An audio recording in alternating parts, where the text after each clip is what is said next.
नमस्कार दोस्तों। आज हम आपको वाल्मीकि रामायण से प्रभु श्री राम जी का वनवास की अद्भुत कथा सुनाने जा रहे हैं। वाल्मीकि रामायण के अनुसार जब राजा दशरथ ने देखा कि राम बल पराक्रम में यम और इंद्र के समान, बुद्धि में बृहस्पति के समान और धैर्य में पर्वत के समान हो गए हैं और अपने गुणों से वह प्रजाजनों में बहुत प्रिय हो चुके हैं, तब राम को युवराज बनाने के लिए उन्होंने अपने मंत्रिमंडल से परामर्श किया।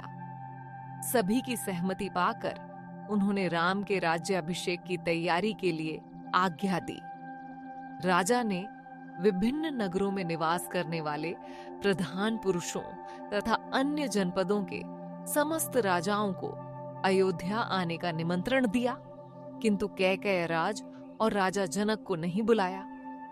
सभी राजाओं की उपस्थिति में राजा दशरथ ने घोषणा की, पुष्य नक्षत्र से युक्त चंद्रमा की भांति समस्त कार्यों को साधने में कुशल तथा धर्मात्माओं में श्रेष्ठ पुरुष शिरोमणि रामचंद्र को मैं कल प्रातः पुष्य नक्षत्र में युवराज के पद पर नियुक्त करूंगा।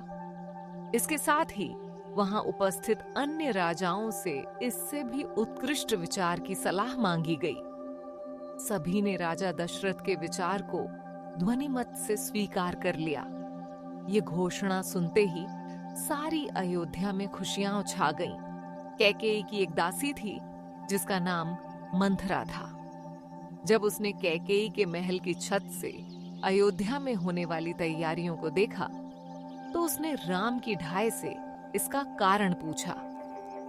जब मंथरा ने कल होने वाले राम के राज्याभिषेक का समाचार सुना तो वह मन ही मन ईर्ष्यालु हो गई। उसे इस बात में कैकेयी का अनिष्ट दिखाई दिया। वह कैकेयी के पास गई और अत्यंत क्रोधावेश में कैकेयी के ऊपर आने वाली विपत्ति के बारे में सोचकर उसे उत्तेजित करते हुए कहा, कल दशरथ राम को युवराज के पद पर अभिषिक्त कर देंगे।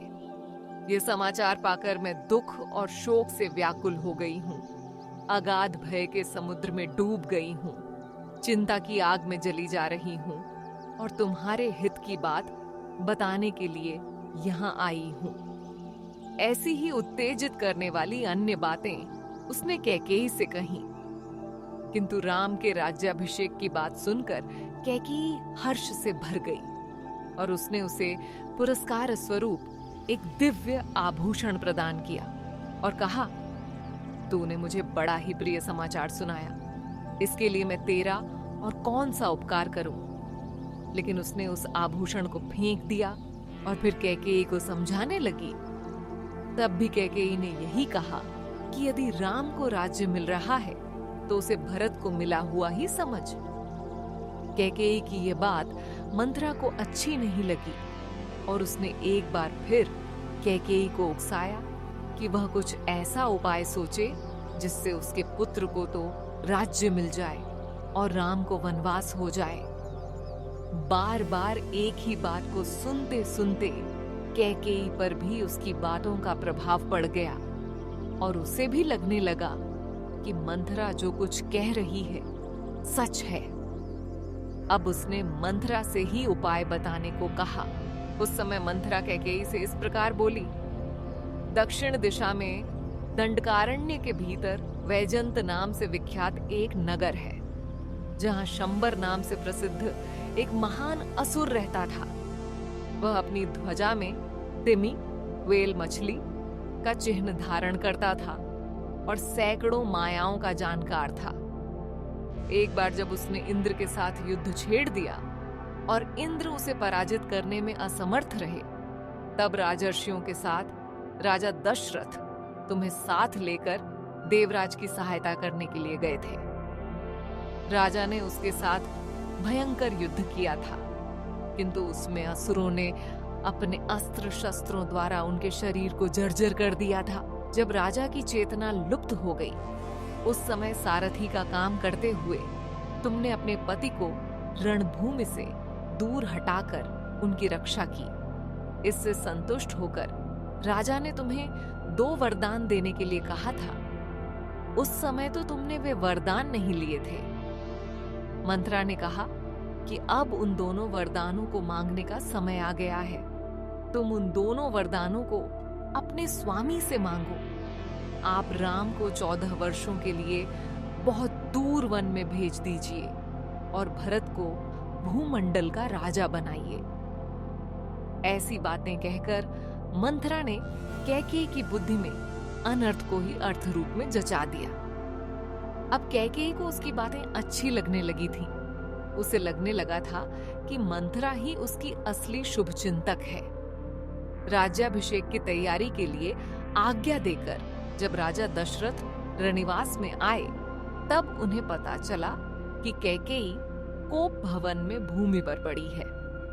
कामाभिभूत राजा ने कैकेयी को मनाते हुए कहा, जो कुछ भी चाहती हो बताओ।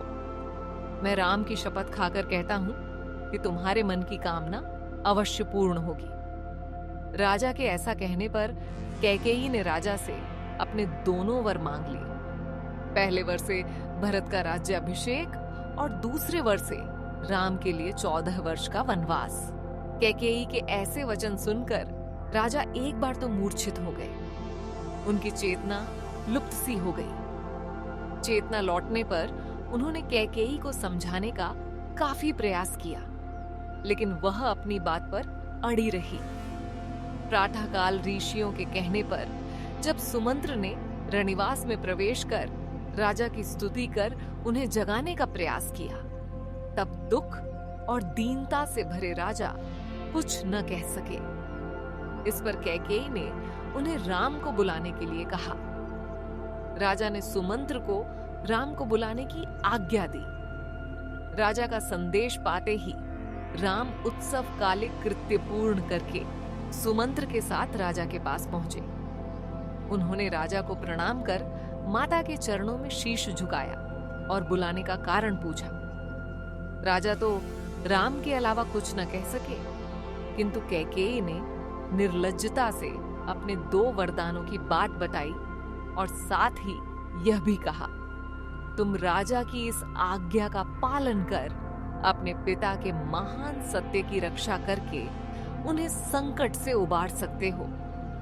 कैकेयी के ऐसे कठोर वचनों को सुनकर राम को तनिक भी शोक नहीं हुआ और उन्होंने कैकेयी को अपने वन में जाने के प्रति आश्वस्त किया।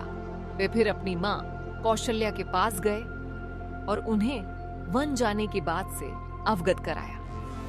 यह सुनकर वह ऐसे गिर पड़ी जैसे किसी फरसे से काटी गई शाल वृक्ष की शाखा अचानक पृथ्वी पर गिर गई हो। राम ने कौशल्या को समझा बुझाकर उनसे वन गमन की आज्ञा ली और उनका आशीर्वाद लेकर सीता के भवन में पहुंचे। वहां उन्होंने सीता को कैकेयी के वचनों और पिता की आज्ञा के बारे में बताया। सीता ने राम से अनुरोध किया कि वह उन्हें भी अपने साथ ले चले, किंतु राम ने उनसे घर पर रहने का आग्रह किया।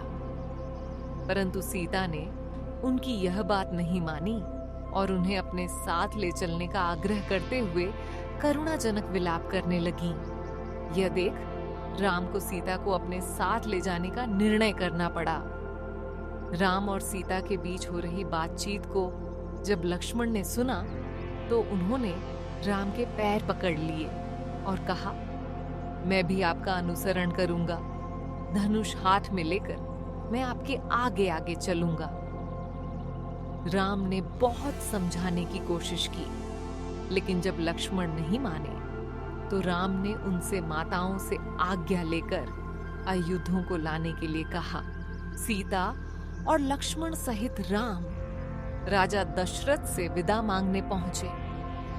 राजा दशरथ ने आर्त भाव से रोते हुए कहा, तुम कल्याण के लिए, वृद्धि के लिए और फिर लौट आने के लिए शांत भाव से जाओ। तुम्हारा मार्ग विघ्न बाधाओं से रहित हो। राम, लक्ष्मण और सीता ने वल्कल वस्त्र धारण कर वन गमन की तैयारी की। जब राजा दशरथ ने सीता को मुनिवेश में देखा तो उन्होंने कोषाध्यक्ष को सीता के लिए उपयुक्त बहुमूल्य वस्त्र और आभूषण लाने का आदेश दिया। इन वस्त्रों और आभूषणों से सज्जित होने के बाद ही उन्होंने सीता को वन गमन की आज्ञा दी। राम, लक्ष्मण और सीता ने हाथ जोड़कर विनम्र भाव से राजा दशरथ के चरण स्पर्श किए, उनकी दक्षिणावर्त परिक्रमा की और माताओं से विदा ली। इसके पश्चात वे राजा दशरथ की आज्ञा से पहले से तैयार सुमंत्र के रथ पर आरूढ़ होकर वन के लिए प्रस्थान कर गए। राम के वनगमन करते ही पूरी अयोध्या में शोक और कोलाहल फैल गया। हाँ राम, हाँ लक्ष्मण, हाँ सीते कहते हुए प्रवासियों के आंसू धरती पर गिरकर उसकी उड्डटी धूल को शांत कर रहे थे। जब सुमंत्र राम, लक्ष्मण और सीता को वन में छोड़कर लौटे और राजा दशरथ को यह समाचार सुनाया तो राजा मूर्छित हो गए। होश आने पर उन्होंने सारी स्थिति को समझा और अपने पूर्व के दुष्कर्म अर्थात श्रवण कुमार के वध को स्मरण किया। उन्होंने कहा, हाँ महाबाहु रघुनंदन, हाँ मेरे कष्टों को दूर करने वाले श्री राम, हाँ पिता के प्रिय पुत्र, हाँ मेरे नाथ, हाँ मेरे बेटे। ये कहते हुए राजा दशरथ ने अपने प्राण त्याग दिए।